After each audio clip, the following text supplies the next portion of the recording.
നമസ്കാരം. ഡോക്ടർ ലൈവിലേക്ക് സ്വാഗതം. മുടികൊഴിച്ചിലിനെ കുറിച്ചാണ് ഇന്നത്തെ ഡോക്ടർ ലൈവ് ചർച്ച ചെയ്യുന്നത്. സാധാരണ മുടികൊഴിച്ചിൽ ആരോഗ്യ പ്രശ്നത്തേക്കാൾ കൂടുതൽ സൗന്ദര്യ പ്രശ്നമായിട്ടാണ് കണക്കാക്കുന്നത്. അതുകൊണ്ട് തന്നെയാണ് പലർക്കും അത് ആത്മവിശ്വാസത്തെ കാര്യമായി പ്രതികൂലമായി ബാധിക്കാറുണ്ട്. ഈ വിഷയത്തെക്കുറിച്ച് പ്രേക്ഷകരുടെ സംശയങ്ങൾക്ക് മറുപടി പറയുന്നതിനായി തിരുവനന്തപുരം മെഡിക്കൽ കോളേജ് ആശുപത്രിയിലെ ഡെർമറ്റോളജി വിഭാഗം additional professor doctor K Abdul Samad doctor ലൈവിൽ അതിഥിയായെത്തിയിരിക്കുന്നു. നമസ്കാരം ഡോക്ടർ. സാധാരണയായിട്ട് മുടികൊഴിച്ചിൽ ഉണ്ടാകാനുള്ള കാരണങ്ങൾ എന്തൊക്കെയാണ്? മാഡം, ആദ്യം ഇൻട്രൊഡക്ഷനിൽ പറഞ്ഞതുപോലെ തന്നെ ഇത് വലിയ ആരോഗ്യ പ്രശ്നം ഉണ്ടാക്കുന്ന ഒരു സംഭവമേ അല്ല. മുടി എന്ന് പറയുന്നത് നമ്മുടെ ശരീരത്തിൽ പ്രത്യേകിച്ച് ഒരു ധർമ്മവും ചെയ്യുന്നില്ല. ഈ ഒരു വ്യക്തിയുടെ ആത്മവിശ്വാസത്തെ ഏറ്റവും പ്രധാനമായിട്ട് ബാധിക്കുന്ന ഒന്നാണ് അദ്ദേഹത്തിൻ്റെ ആ വ്യക്തിയുടെ സൗന്ദര്യം. അതിൽ മുടിക്കുള്ള പങ്ക് വളരെ കൂടുതലാണ്. അതുകൊണ്ട് തന്നെ മുടി കൊഴിച്ചിലുണ്ടാകുന്ന ഒരു സന്ദർഭം ഒരു വ്യക്തിക്കും സഹിക്കാൻ പറ്റുന്നതായിരിക്കത്തില്ല. അപ്പോൾ അതുകൊണ്ട് തന്നെ മുടി കൊഴിച്ചിലിൻ്റെ കാരണങ്ങൾ അന്വേഷിച്ചും അതിൻ്റെ ചികിത്സാ വിധികൾ തേടിയും നമ്മുടെ അടുത്തെത്തുന്ന രോഗികളുടെ എണ്ണം ക്രമാതീതം കൂടിക്കൊണ്ടിരിക്കുകയാണ്. പ്രധാനമായും നമ്മൾ ഒരു രോഗി മനസ്സിലാക്കേണ്ട ഒരു കാര്യം എന്താണ് ഈ മുടി വളർച്ചയുടെ പ്രധാനപ്പെട്ട അതിൻ്റെ ഫിസിയോളജി എന്താണ്, ഏത് രീതിയിലാണ് മുടി വളരുന്നത്, എങ്ങനെയാണ് കൊഴിയുന്നത്, ഇതിനെപ്പറ്റി മനസ്സിലാക്കിയാൽ ഒരു വ്യക്തിക്ക് എന്തുകൊണ്ട് മുടി കൊഴിയുന്നു, അമിതമായി കൊഴിയുന്നു. നമ്മൾ മുടി കൊഴിച്ചിൽ എന്ന് പറയുമ്പോൾ ഇത് സാധാരണ സംഭവിക്കുന്ന ഒരു പ്രക്രിയ തന്നെയാണ്. ഒരു വ്യക്തിക്ക് തലയിൽ നിന്ന് ഒരു ദിവസം 100 മുടി വരെ കൊഴിയുന്നത് സാധാരണ രീതിയിൽ കൊഴിയുന്ന കൊഴിച്ചിലാണ്. ഇത് പല വ്യക്തികളോ അല്ലെ രോഗികളോ ഇത് മനസ്സിലാക്കുന്നില്ല. ഇതിൻ്റെ പ്രധാനമായിട്ട് അതിൻ്റെ ഒരു ചെറിയ കണക്ക് ഞാൻ പറയുകയാണെങ്കിൽ അതിൽ നിന്ന് തന്നെ നമുക്ക് മനസ്സിലാകും ഒരു ദിവസം എങ്ങനെ സാധാരണയായി മുടി കൊഴിയുന്നു എന്നുള്ളത്. നമ്മുടെ തലയിൽ ഒരു വ്യക്തിയുടെ തലയിൽ ശരാശരി 1,00,000-ഓളം രോമകൂപങ്ങളുണ്ട്. ഈ രോമകൂപത്തിൽ നിന്നും വരുന്ന മുടികളെ 3 ഘട്ടങ്ങളായിട്ട് നമുക്ക് തിരിക്കാം. അതിൽ ഏറ്റവും പ്രധാനപ്പെട്ട ഒന്നാണ് അനാജൻ ഫേസ് എന്ന് പറയുന്ന ആദ്യത്തെ ഫേസ്, മുടി തുടർച്ചയായി വളർന്നുകൊണ്ടിരിക്കുന്ന ഒരു ഫേസ്. ഇത് ഏതാണ്ട് 90% മുടി നമ്മുടെ തലയിലുള്ള, ഞാൻ പ്രധാനമായിട്ടും തലയിലെ മുടിയുടെ കാര്യമാണ് ഈ പറയുന്നത്, 90% മുടിയും ഈ അനാജൻ എന്ന ഫേസിലൂടെയാണ് കടന്നു പോകുന്നത്. അനാജൻ ഫേസ് എന്ന് വെച്ച് കഴിഞ്ഞാൽ ആ രോമകൂപം ശക്തമാണ്. ആ രോമകൂപത്തിൽ തുടർച്ചയായി വികസിച്ചുകൊണ്ടിരിക്കുന്ന കോശങ്ങളുണ്ട്. ഈ കോശങ്ങളുടെ വികസനം കാരണമാണ് മുടി വളരുന്നതും മുടി സ്ട്രോങ് ആയിട്ട് നിൽക്കുന്നതും. ഈ ഫേസ് എന്ന് പറഞ്ഞാൽ ഏതാണ്ട് 3 വർഷം വരെയാണ് ഒരു ആവറേജ് പീരീഡ് എന്ന് പറഞ്ഞാൽ. ഇത് 2 വർഷം മുതൽ 7 വർഷം വരെ നീണ്ടുപോകാം. ഈ ഒരു ഫേസ് കംപ്ലീറ്റ് ചെയ്ത് കഴിഞ്ഞാൽ രണ്ടാമത്തെ ഫേസിനെ കാറ്റജൻ ഫേസ് എന്ന് പറയും. ഈ കാറ്റജൻ ഫേസിൽ സംഭവിക്കുന്നത് എന്താണെന്ന് വെച്ചാൽ ഈ രോമകൂപം ചെറുതായി ചുരുങ്ങിപ്പോകുന്നു, അതിൻ്റെ ശക്തി ക്ഷയിക്കുന്നു, സെല്ലുകളുടെ എണ്ണം കുറയുന്നു, അതിലേക്കുള്ള രോമകൂപത്തിലേക്കുള്ള രക്തയോട്ടം കട്ട് ഓഫ് ചെയ്യുന്നു. ഈ ഫേസ് എന്ന് വെച്ച് കഴിഞ്ഞാൽ രോമകൂപം ചുരുങ്ങിപ്പോവുകയാണ് ചെയ്യുന്നത്. ആ രോമകൂപത്തിന് പിന്നെ അവിടെ നിലനിൽക്കാൻ പറ്റുകയില്ല. ആ ഒരു ഫേസ് എന്ന് പറയുന്നത് വളരെ കുറച്ച് ദിവസങ്ങൾ മാത്രമല്ല. വിശദാംശങ്ങളിലേക്ക് വരുന്നതിന് മുന്നേ നമുക്കൊരു ഫോൺ കോൾ ഉണ്ട്. ഹലോ, ഡോക്ടർ ലൈവ് ആണ്. ആരാണ് വിളിക്കുന്നത്? ഹലോ, കൃഷ്ണ ആണ് പേര്, കോഴിക്കോട് നിന്ന് വിളിക്കുന്നത്. ഡോക്ടറിന്റെ ചോദിച്ചോളൂ.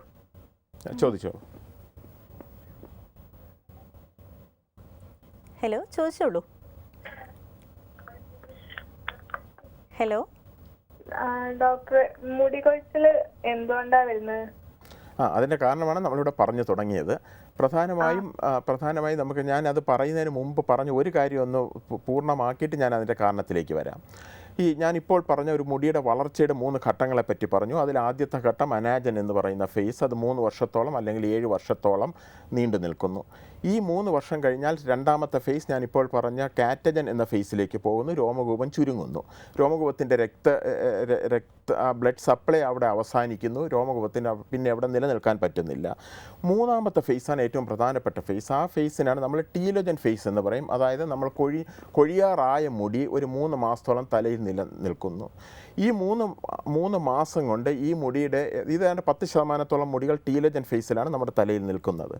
ഈ 3 മാസം കൊണ്ട്, അതായത് ഉദ്ദേശം 90 ദിവസം 100 ദിവസം എന്ന് എടുത്തു കഴിഞ്ഞാൽ അത് 10% തലയിലുള്ള മൊത്തം മുടിയുടെ 10% എന്ന് പറയുമ്പോൾ ഏതാണ്ട് ഒരു 10,000 മുടികൾ 3 മാസം കൊണ്ട് കൊഴിഞ്ഞു പോകുന്നു. നമ്മൾ അതിനെ ഡിവൈഡ് ചെയ്ത് നോക്കിക്കഴിഞ്ഞാൽ ഒരു ദിവസം 100 മുടി വരെ നമുക്ക് സാധാരണയായി കൊഴിയാം. ഈ 100 മുടികൾ കൂടുതലാണ് ഒരു വ്യക്തിയുടെ തലയിൽ നിന്നും മുടി കൊഴിയുന്നതെങ്കിൽ മാത്രമേ അതിന് ഒരു രോഗാവസ്ഥയെന്ന് നമുക്ക് കണക്കാക്കാൻ പറ്റുകയുള്ളൂ.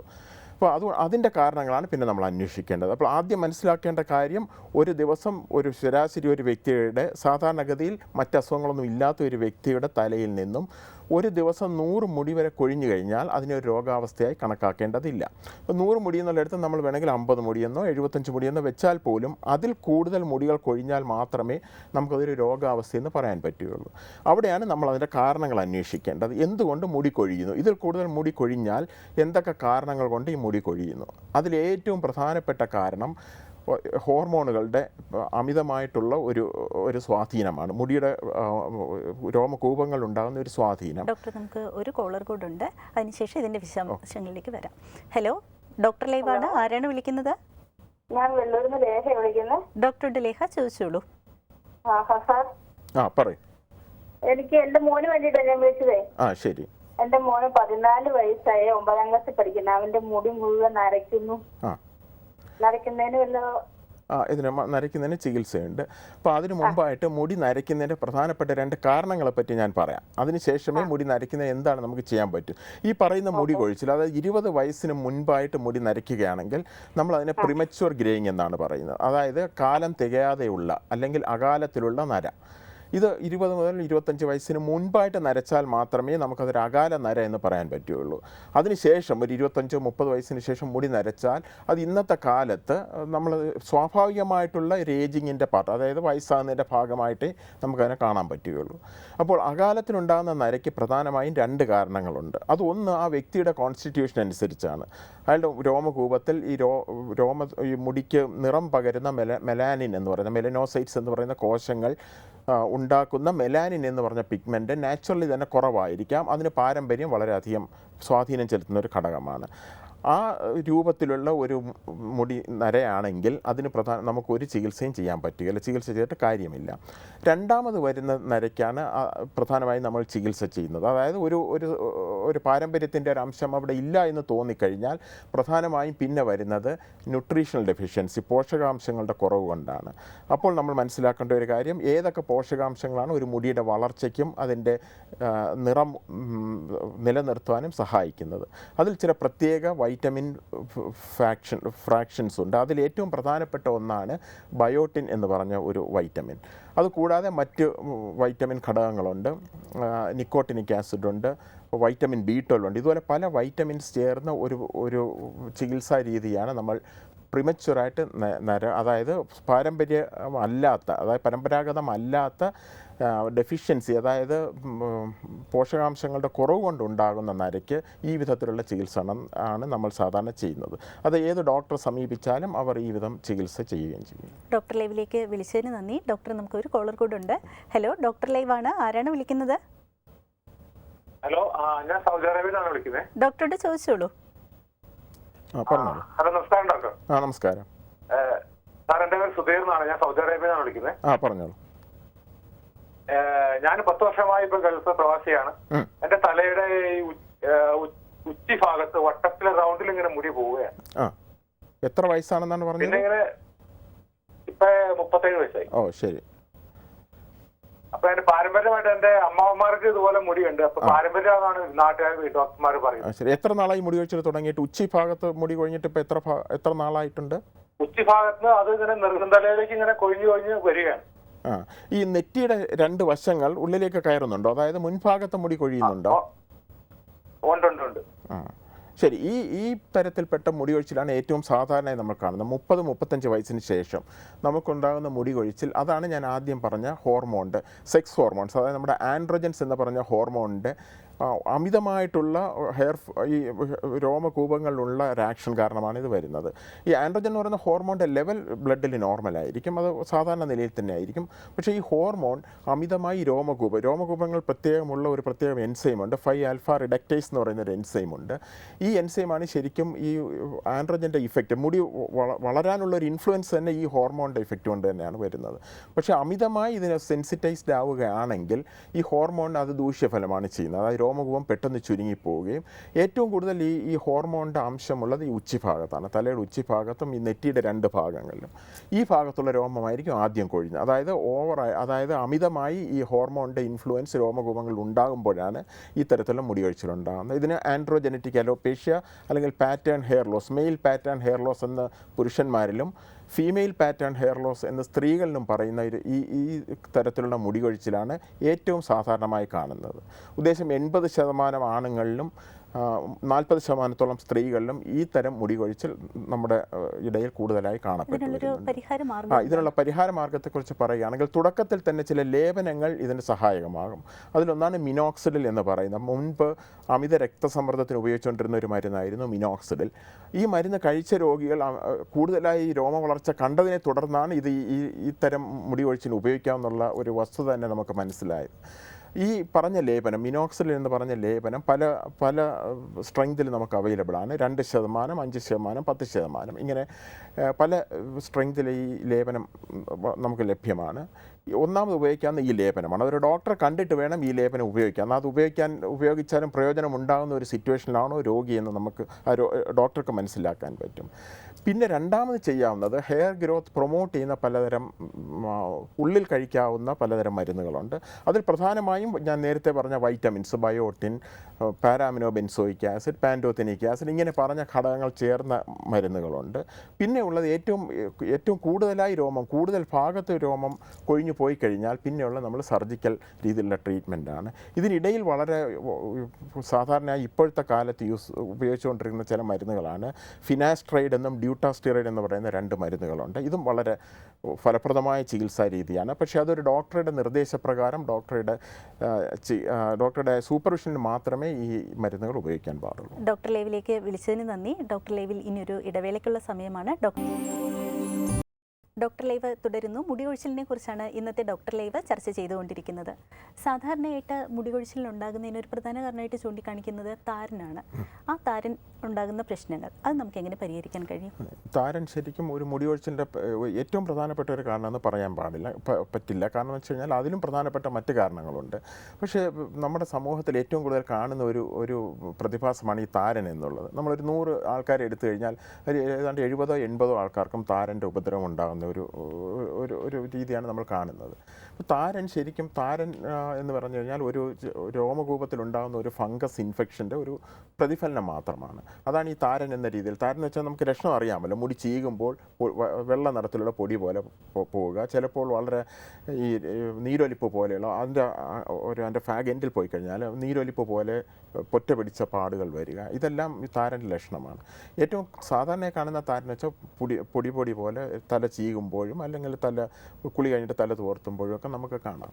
ഇത് ഒരു രോമകൂപത്തിൽ ബാധിക്കുന്ന ഒരു ഫംഗസ്, അതായത് പിട്രോസ്പോറം എന്ന് പറയുന്ന ഒരു ഫംഗസ് ഇതിൻ്റെ ആ രോമകൂപത്തിൽ ബാധിച്ച് കഴിയുമ്പോൾ അതിനെ റിയാക്ട് ചെയ്തുകൊണ്ട് ബോഡി നമ്മുടെ ശരീരത്തിൽ നിന്നുണ്ടാകുന്ന ഒരു പ്രതിഫലനം മാത്രമാണ് ഈ താരൻ എന്ന് പറയുന്നത്. അതൊരു ട്രാൻസിയൻ്റ്, അതായത് വളരെ ടെമ്പററി ആയിട്ടുള്ളൊരു മുടികൊഴിച്ചിൽ മാത്രമേ ഉണ്ടാക്കാറുള്ളൂ. നമ്മളെപ്പോൾ താരൻ കറക്റ്റ് ചെയ്യുന്നോ ഈ മുടികൊഴിച്ചിൽ കറക്റ്റഡ് ആവും. അപ്പോൾ താരൻ കാരണം ഒരു മുടികൊഴിച്ചിൽ നമ്മൾ സാധാരണ പറയാറില്ലെങ്കിലും അതൊരു ഫാക്റ്റ് തന്നെയാണ്. അത് അങ്ങനെ ഒരെണ്ണമുണ്ട്. നമ്മുടെ ലിറ്ററേച്ചർ നോക്കിക്കഴിഞ്ഞാൽ അതൊരു പ്രധാന കാരണമായി പറയുന്നില്ല. എങ്കിലും നമ്മുടെ സമൂഹത്തിൽ താരൻ കാരണം മുടികൊഴിച്ചിൽ ഉണ്ടാകാറുണ്ട്. അതിന് ട്രീറ്റ്മെൻറ്റ് വളരെ സിമ്പിളാണ്. താരൻ നിയന്ത്രിക്കുന്നതിനുള്ള ലേപനങ്ങളുണ്ട്. കീറ്റോകോണസോൾ എന്ന് പറയുന്ന ഒരു ഏറ്റവും പ്രധാനപ്പെട്ട ഒരു ആൻറ്റി ഫംഗൽ ലേപനമാണ്.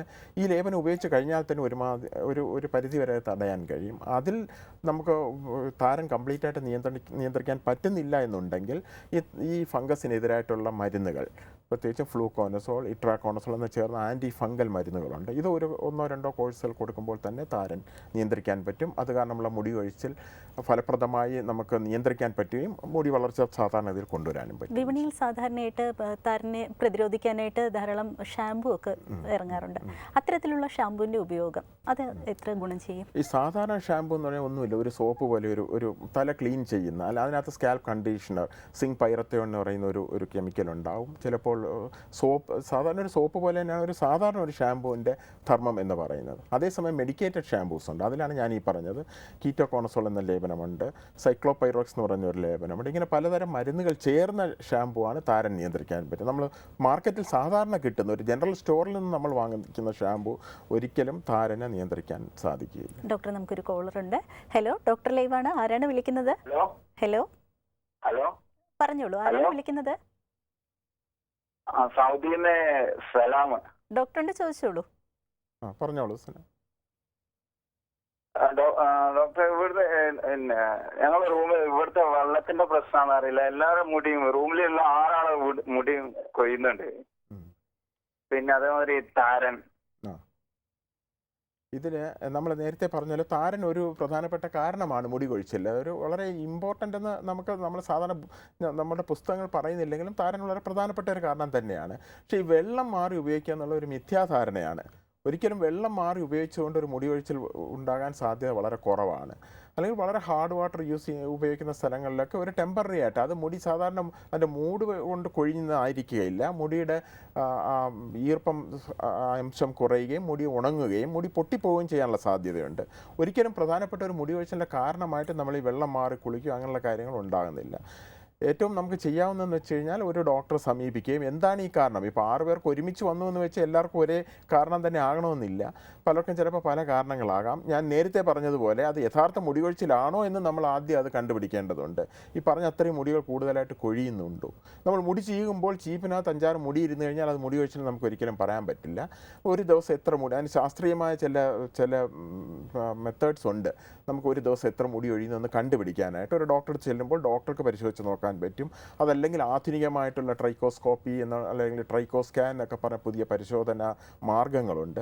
ഇതെല്ലാം വെച്ചിട്ടേ നമുക്ക് ശരിക്കും ഒരു മുടി കൊഴിച്ചിൽ അതായത് അത് സിഗ്നിഫിക്കൻ്റ് ആണോ, അതായത് വളരെ പ്രധാനപ്പെട്ടതാണോ എന്ന് നമുക്ക് കണ്ടുപിടിച്ചതിന് ശേഷം മാത്രമേ അതിൻ്റെ ചികിത്സ നമുക്ക് നിശ്ചയിക്കാൻ പറ്റുള്ളൂ. ഡോക്ടർ ലൈവിലേക്ക് വിളിച്ചതിന് നന്ദി.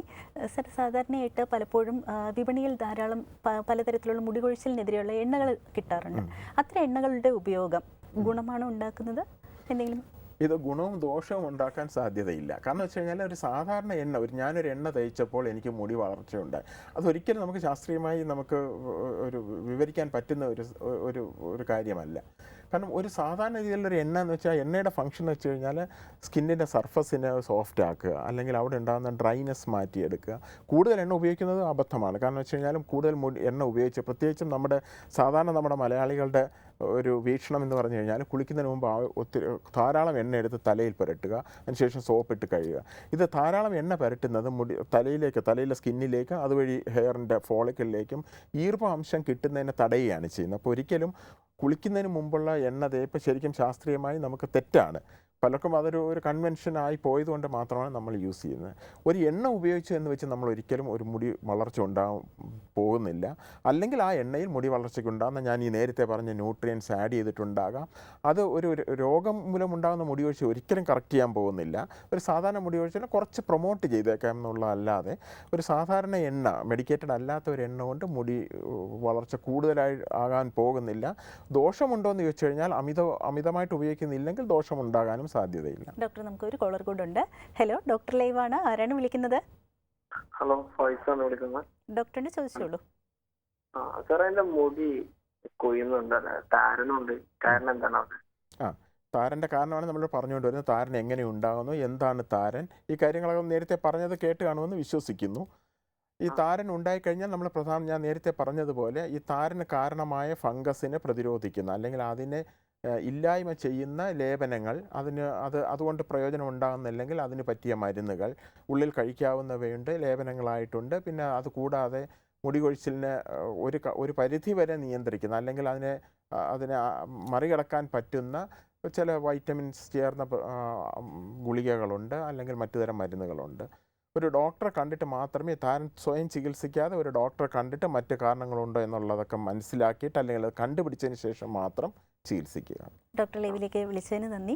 സാധാരണയായിട്ട് പലരും ഹെയർ ജെല്ലൊക്കെ ഉപയോഗിക്കാറുണ്ട്, ഒപ്പം തന്നെ ഹെൽമെറ്റ് ഉപയോഗിക്കാറുണ്ട്. അപ്പം ഇത്തരം കാര്യങ്ങൾ മുടി കൊഴിച്ചിലിന് ആക്കം കൂട്ടുന്നു എന്നൊരു പ്രചരണവും നടക്കുന്നുണ്ട്. അതിൽ എത്രമാത്രം സത്യാവസ്ഥയുണ്ട്? അതിൽ കൂടുതലും അസത്യമാണുള്ളത്. കാരണം ഹെൽമെറ്റ് ഉപയോഗിക്കുന്നതുകൊണ്ട് ഒരിക്കലും മുടി കൊഴിയുന്നില്ല. ഹെൽമെറ്റ് ഉപയോഗിക്കുമ്പോൾ എല്ലാവരും വിചാരിക്കുന്നത് ഈ 2 സൈഡിലും അതിൻ്റെ പ്രഷർ വരുന്നുണ്ട്, ഫ്രിക്ഷൻ വരുന്നുണ്ട്. അപ്പോൾ അതുകൊണ്ടാണോ മുടി കൊഴിച്ചിലെന്ന് ന്യായമായും സംശയിച്ചു പോകാം. പക്ഷേ അതൊരു മിഥ്യാധാരണ തന്നെയാണ്. ജെല്ലുകൾ ഉപയോഗിക്കുന്നതുകൊണ്ട് പ്രത്യേകിച്ച് മുടി കൊഴിച്ചിൽ ഉണ്ടാകാൻ സാധ്യതയില്ല. പിന്നെ നമ്മൾ ഡോക്ടർമാർ ചിലരും പല മരുന്നുകളും ജെൽ ഫോമിലാണ് നമ്മൾ ഉപയോഗിക്കുന്നത്. അത് മുടി വളർച്ച കൂട്ടാൻ വേണ്ടിയിട്ട് നമ്മൾ നേരത്തെ പറഞ്ഞ ഹെയർ ഗ്രോത്ത് ഫാക്ടേഴ്സൊക്കെ ഉൾക്കൊള്ളിച്ചിട്ടുള്ള ചില ലേപനങ്ങൾ ജെൽ ഫോമിലുണ്ടാകും. പ്രത്യേകിച്ചിട്ട് അടുത്ത സമയത്ത് വളരെ ബയോക്യാനിൻ തുടങ്ങിയ മരുന്നുകൾ ജെൽ ഫോമിലാണ് പലപ്പോഴും കിട്ടുന്നത്. ഇത് നമ്മൾ യൂസ് ചെയ്യാറുണ്ട്, മുടി കൊഴിച്ചിലിൻ്റെ പ്രതിവിധിയായിട്ട് കൊടുക്കാറുണ്ട്. സാധാരണ ജെൽ ഉപയോഗിച്ചുകൊണ്ട് മുടി കൊഴിച്ചിലുണ്ടാകാനുള്ള സാധ്യതയില്ല. പക്ഷേ മുടിയുടെ സ്ട്രക്ചറിന് എന്തെങ്കിലും മാറ്റങ്ങൾ ഉണ്ടാകാനുള്ള സാധ്യത ഉണ്ടാകാം. ഡോക്ടർ, നമുക്കൊരു കോളർ കൂടെ ഉണ്ട്. ഹലോ, ഡോക്ടർ ലൈവ് ആണ്. ആരാണ് വിളിക്കുന്നത്? ഡോക്ടറിനെ ചോദിച്ചോളൂ. ടി വിയുടെ സൗണ്ട് ഒന്ന് കുറച്ച് വയ്ക്കണം, എന്നിട്ട് ടെലിഫോണിൽ തന്നെ ശ്രദ്ധിക്കുക. ഹലോ, രവീന്ദ്രനാഥ്. പറഞ്ഞോളൂ. ഹലോ, പറഞ്ഞോളൂ. സാങ്കേതിക കാരണങ്ങളുണ്ട്, കോള് കട്ടായിട്ടുണ്ട്. ഡോക്ടർ, പിന്നെ ഉള്ളൊരു പലരും ഉന്നയിക്കുന്നൊരു ചോദ്യം എന്ന് പറഞ്ഞു കഴിഞ്ഞാൽ ഹെയർ ഡ്രയർ ധാരാളമായിട്ട് ഉപയോഗിക്കുന്നതുകൊണ്ട് മുടിക്ക് എന്തെങ്കിലും ദോഷം ഉണ്ടാകാറുണ്ട്? സാധാരണ ഇതിൽ ഹെയർ ഡ്രയർ ഉപയോഗിക്കുന്നതുകൊണ്ട് ഒരു ദോഷമില്ല. കാരണം അത് ഒരിക്കലും മുടിയുടെ, ഞാൻ നേരത്തെ പറഞ്ഞതിൽ ഒരു പ്രധാനപ്പെട്ട ഒരു കാര്യം നമ്മൾ മനസ്സിലാക്കേണ്ടത്, മുടിയുടെ ഗ്രോത്ത് വരുന്ന അതിൻ്റെ ബേസിൽ നിന്നാണ്. ഒരിക്കലും ഒരു ഹെയർ ഡ്രയർ ഒരിക്കലും ഒരു ബേസിൽ ചെന്ന് ആക്ട് ചെയ്ത് എന്തെങ്കിലും ഒരു ദോഷഫലമോ ഗുണഫലമോ ഉണ്ടാക്കാൻ പോകുന്നത്, പ്രത്യേകിച്ച് ഇതുപോലെ ഉള്ള ഒരു കാര്യം. അതായത് ഹെയർ ഡ്രൈ നമ്മൾ ഉപയോഗിക്കുന്ന സാധനം എന്തിനാണ്? മുടിയുടെ ഇടയിലുള്ള ഈർപ്പം കളയാനാണ്. അപ്പോൾ അത് ചിലർ ഹോട്ടായിട്ട് ഉപയോഗിക്കാം, ചിലർ തണുത്ത കാറ്റ് വരുന്ന രീതിയിൽ ഉപയോഗിക്കാം. ഇതൊരിക്കലും മുടിയുടെ വളർച്ച ഒരു തരത്തിലും സ്വാധീനിക്കുന്നില്ല. മുടി കൊഴിച്ചിൽ പലപ്പോഴും ആരോഗ്യ പ്രശ്നമായിട്ട് കണക്കാക്കാൻ കഴിയില്ലെങ്കിലും പല ആരോഗ്യ പ്രശ്നങ്ങളുടെയും കാരണം മുടി കൊഴിച്ചിൽ വരാറുണ്ട്. അതിനെക്കുറിച്ചൊന്ന് അതാണ് പ്രധാനമായിട്ടും ചോദിക്കേണ്ടിയിരുന്ന ചോദ്യം. ഇത് ഞാൻ നേരത്തെ പറഞ്ഞ ഒരു ആൻഡ്രോജനറ്റിക് അലോപേഷ്യ കൂടാതെയുള്ള പല കാരണങ്ങൾ ഏറ്റവും പ്രധാനപ്പെട്ട ഒന്നാണ് മറ്റ് ശരീരത്തിലെ മറ്റ് അസുഖങ്ങൾ കാരണം ഉണ്ടാകുന്ന മുടി കൊഴിച്ചിൽ. ഇത് വളരെ പ്രധാനപ്പെട്ട ഒന്നാണ്. കാരണം നമ്മൾ രോഗികളായാലും ഡോക്ടർമാരായാലും മനസ്സിലാക്കേണ്ട ഒരു കാര്യം, വെറുതെ ഒരു മുടി കൊഴിച്ചിൽ അത് ആൻഡ്രോജനറ്റിക് അല്ല. നമ്മൾ ആൻഡ്രോജനറ്റിക് ഞാൻ നേരത്തെ പറഞ്ഞു ഒരു പാറ്റേൺ ഹെയർ ലോസ് എന്ന് പറയും. ആണുങ്ങളൊരു എം ഷേപ്പിലാണ് മുടി കൊഴിയുന്നത്, പെണ്ണുങ്ങളിലാണെങ്കിൽ അതൊരു യു ഷേപ്പ് എന്ന് പറയും, അല്ലെങ്കിൽ ക്രിസ്മസ് ട്രീ പാറ്റേൺ എന്ന് പറയും. ഇങ്ങനെയാണ് പുരുഷന്മാരിലും സ്ത്രീകളിലും ഈ androgenetic alopecia pattern hair loss ഉണ്ടാകും. ഈ ഒരു പാറ്റേണിൽ അല്ലാതുള്ള ഹെയർ ലോസ് അത് കുറച്ചുകൂടെ അമിതമായിട്ടാണെങ്കിൽ നമ്മൾ തീർച്ചയായിട്ടും ഉള്ളിലുള്ള അസുഖങ്ങളെപ്പറ്റി നമ്മൾ പഠിച്ചിരിക്കണം, എന്തായിരിക്കാം അവിടെ സംഭവിക്കുന്നത്. അതിൽ ആ അസുഖങ്ങളെല്ലാം ചേർത്തിട്ട് നമുക്ക് ടീലോജൻ എഫ്ലൂവിയം എന്ന് പറയുന്ന ഒരു ഗ്രൂപ്പായിട്ട് തന്നെ ഈ ഹെയർ ഫോളിനെ, അതായത് മുടി കൊഴിച്ചിലിനെ ഗ്രൂപ്പ് ചെയ്തിട്ടുണ്ട് അല്ലെങ്കിൽ ക്ലാസിഫൈ ചെയ്തിട്ടുണ്ട്. അതിൽ ഒരു പ്രധാനപ്പെട്ട കാരണമാണ് ഇൻറ്റേർണൽ ഡിസീസസ്. കാരണം ഉള്ളിലുള്ള പല അസുഖങ്ങളും പല അവയവങ്ങളുടെ ബാധിക്കുന്ന അസുഖങ്ങളും ഉണ്ട്. അതിൽ ഏറ്റവും പ്രധാനപ്പെട്ടതായിട്ട് ഞാൻ എടുത്തു പറയാൻ ആഗ്രഹിക്കുന്ന ഒന്നാണ് തൈറോയിഡിൻ്റെ അസുഖങ്ങൾ. തൈറോയിഡ് ഗ്രന്ഥിയുടെ കുറഞ്ഞ, അതായത് ഹൈപ്പോതൈറോയിഡ്സ് എന്ന് പറഞ്ഞാൽ തൈറോക്സിൻ എന്ന് പറയുന്ന തൈറോയിഡിൻ്റെ ആ ഹോർമോൺ, അത് ഹെയർ ഗ്രോത്തിനെ വളരെയധികം ഇൻഫ്ലുവൻസ് ചെയ്യുന്ന ഒരു ഹോർമോണാണ്. സെക്സ് ഹോർമോൺസ് കഴിഞ്ഞ് കഴിഞ്ഞാൽ അടുത്തൊരു ഇൻഫ്ലുവൻസ് വരുന്ന അല്ലെങ്കിൽ അടുത്തൊരു സ്വാധീനം മുടിയുടെ വളർച്ചയിൽ ഉണ്ടാക്കുന്ന ഒരു ഹോർമോണാണ് തൈറോക്സിൻ. നമ്മുടെ സമൂഹത്തിൽ വളരെ അധികം സാധാരണമാണ് ഈ തൈറോയിഡിൻ്റെ ഡിസീസ്. അപ്പോൾ മുടി കൊഴിച്ചിലുണ്ടാകുന്ന ഒരാൾക്ക് തൈറോയിഡ് ഫംഗ്ഷൻ നമ്മൾ ആദ്യമായിട്ട് ചെയ്യും. തൈറോയിഡ് ഫംഗ്ഷൻ എന്ന് വെച്ച് കഴിഞ്ഞാൽ 3 ഹോർമോൺ T3, T4, TSH, അതെല്ലാം ആൾക്കാർക്കും അറിയാവുന്ന കാര്യങ്ങളാണ്, മിക്ക ഡോക്ടർമാർക്കും അറിയാം അതിനെപ്പറ്റി. അപ്പോൾ അതാണ് ആദ്യമായി നമ്മൾ ചെയ്യുന്നത്. തൈറോയിഡിൻ്റെ ഫംഗ്ഷൻ ഓവർ ആണെങ്കിൽ പോലും മുടി കൊഴിച്ചിലുണ്ടാകാം. അതുപോലെ തന്നെ മറ്റ് കാരണങ്ങളാണ് ശരീരത്തിൽ ബാധിക്കുന്ന ഈ റുമാറ്റിസം ഗ്രൂപ്പിൽ വരുന്ന ചില അസുഖങ്ങളുണ്ട്. റുമറ്റോയിഡ് ആർത്രൈറ്റിസ്, SLE, അങ്ങനെ പല അസുഖങ്ങളുണ്ട്. ഇതെല്ലാം വളരെ പ്രധാനപ്പെട്ട അസുഖങ്ങളാണ്. ചിലപ്പോൾ അതിൻ്റെ ഒരു പുറമേയുള്ള ഒരു പ്രകടനം എന്ന് പറയുന്നത് മുടി കൊഴിച്ചിൽ മാത്രമായിരിക്കാം. മൂന്നാമത് പറയേണ്ട ഒരു കാര്യമാണ് വിളർച്ച, അനീമിയ എന്ന് പറയുന്നത്. അനീമിയ എന്ന് വെച്ചാൽ ബ്ലഡിലെ ഹീമോഗ്ലോബിൻ കുറഞ്ഞു കഴിഞ്ഞാൽ അത് ഒരു പ്രധാനപ്പെട്ട കാരണമാണ് മുടി കൊഴിച്ചിലിന്. അപ്പോൾ ചിലപ്പോൾ നമ്മൾ ചില പ്രത്യേകതരം അനീമിയ കണ്ടുപിടിക്കുന്നത് തന്നെ ഈ മുടി കൊഴിച്ചിൽ ലക്ഷണവുമായിട്ട് വരുമ്പോഴാണ്. അതിൻ്റെ ബേസിക്കായിട്ടുള്ള നമ്മൾ ടെസ്റ്റുകൾ ചെയ്യുമ്പോൾ അതിൽ നിന്നായിരിക്കും നമ്മൾ ചിലപ്പോൾ മനസ്സിലാക്കുന്നത് അയൺ സ്റ്റോർ കുറവായിരിക്കാം. ഫെറിറ്റിൻ എന്ന് പറയുന്ന ഒരു അയണിൻ്റെ പ്രത്യേക ഫ്രാക്ഷനുണ്ട്. അത് നോക്കുമ്പോൾ ബോഡിയിൽ സ്റ്റോർ ചെയ്തിരിക്കുന്ന അയൺ ഫോമാണ് ഫെറിറ്റിൻ. അതിൻ്റെ അംശം കുറയുകയാണെങ്കിൽ അതാണ് അതിൻ്റെ ഒരു ലക്ഷണമായിട്ട് നമ്മൾ എടുക്കും. മുടി കൊഴിച്ചിലാണ് അതിൻ്റെ ഒരു പ്രധാനപ്പെട്ട. ഇതിങ്ങനെയുള്ള പല അസുഖങ്ങളുണ്ട്, പല മരുന്നുകൾക്ക് ഉണ്ടാകാം. നേരത്തെ ഞാൻ പറഞ്ഞ ടീലോജൻ എഫ്ലൂവിയം എന്ന് പറഞ്ഞ ഒരു ഗ്രൂപ്പുണ്ട്. അതിനോട് സാദൃശ്യമുള്ള മറ്റൊരു ഗ്രൂപ്പാണ് അനാജൻ എഫ്ലൂവിയം എന്ന് പറയുന്നത്. ഇത് പ്രധാനമായിട്ടും ക്യാൻസർ രോഗികൾ കാണുന്ന ഒരു പ്രതിഭാസമാണ്. ഈ മുടിയുടെ രോമകൂപത്തിലുണ്ടാകുന്ന കോശങ്ങളെ പെട്ടെന്ന് അതിനെ നിർത്തും. ഈ ക്യാൻസറിന് കൊടുക്കുന്ന മരുന്നുകൾ പെട്ടെന്ന് അതിനെ ബ്ലോക്ക് ചെയ്യുമ്പോൾ ഈ രോമകൂപം പെട്ടെന്ന് ചുരുങ്ങിപ്പോവും, മുടി കൊഴിച്ചിലുണ്ടാവുകയും ചെയ്യും. ഇനിയൊരു ഇടവേളയ്ക്കുള്ളൊരു സമയമാണ് ഡോക്ടർ ലൈവിൽ. ഇനിയൊരു ചെറിയൊരു ഇടവേള. ഡോക്ടർ ലൈവിൻ്റെ സമയം ഇന്നിവിടെ പൂർണ്ണമാവുകയാണ്. മുടി കൊഴിച്ചിലിനെ കുറിച്ചാണ് ഇന്നത്തെ ഡോക്ടർ ലൈവ് ചർച്ച ചെയ്തത്. തിരുവനന്തപുരം മെഡിക്കൽ കോളേജ് ആശുപത്രിയിലെ ഡെർമറ്റോളജി വിഭാഗം അഡീഷണൽ പ്രൊഫസർ ഡോക്ടർ അബ്ദുൾ സമദാണ് ഡോക്ടർ ലൈവിൽ ഇന്ന് നമ്മോടൊപ്പം ഉണ്ടായിരുന്നത്. നന്ദി, നമസ്കാരം.